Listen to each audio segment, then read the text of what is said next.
Hindi ibig sabihin, pag mabait ka, mabait na rin ang ibang tao sa iyo.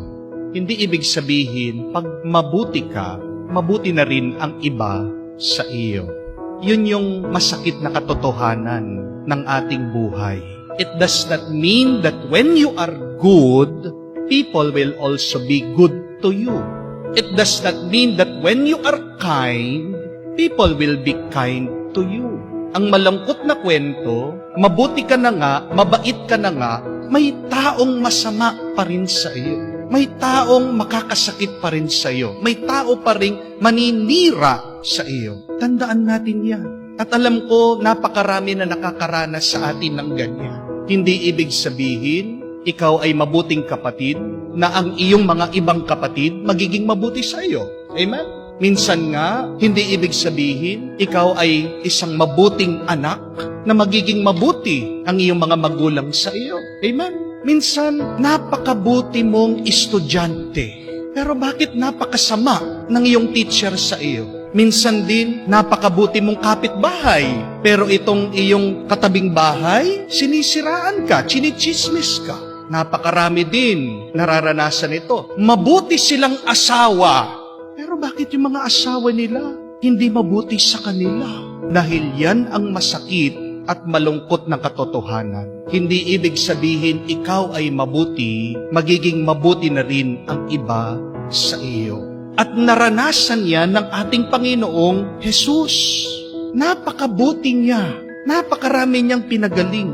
Napakarami niyang tinulungan. Ito nga, meron siyang bata na napagaling, napipi dahil sinaniban na masamang espiritu ng demonyo, nakapagsalita, naging normal. Pero ano yung reaction nitong mga kaaway niya, mga kalaban niya, mga Pariseo? Sabi nila, demonyo siya. Sabi nila, nagagawa lang niya ang pagpapagaling dahil sa kapangyarihan ng demonyo.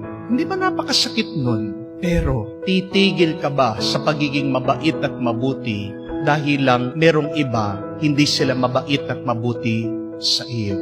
Hindi. Dahil tandaan natin, hindi naman ang mga ibang tao ang ating piniplease.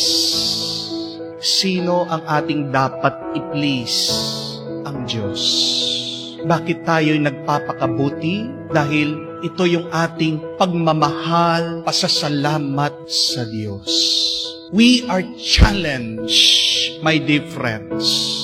Tayo ay hinahamon ng Diyos na magpatuloy sa ating pagiging mabuti at mabait kahit na mayroong mga iba, hindi sila mabuti at mabait sa atin.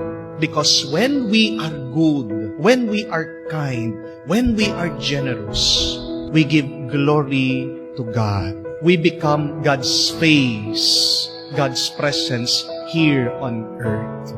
At ito din po ang gusto kong alalahanin niyo. The world needs your goodness. The world needs your kindness. Kung titigil ka sa pagiging mabuti at mabait mo, mababawas ang kabutihan sa mundo. Kawawa naman ang mundong ito dahil nabawasan ang mga banal at mabuting tao. Dahil lang nasaktan ka, dahil lang na-discourage ka, dahil lang na-disappoint ka, please, do not stop being good because the world needs your goodness. Kailangan pa ng mundo ng mas maraming mabuti at mabait na tao. Amen? Meron nga po nag-message sa akin. Actually, nasaktan po ako eh. Bakit? Napaka-iksi lang po ng message niya. Alam niyo po yung sinabi niya sa akin? You look like a monkey. Mukha daw po akong matching. Na-slight po yung ego ko. Pero, meron ding isang nag-message. Binasa ko po. At bigla akong sumaya.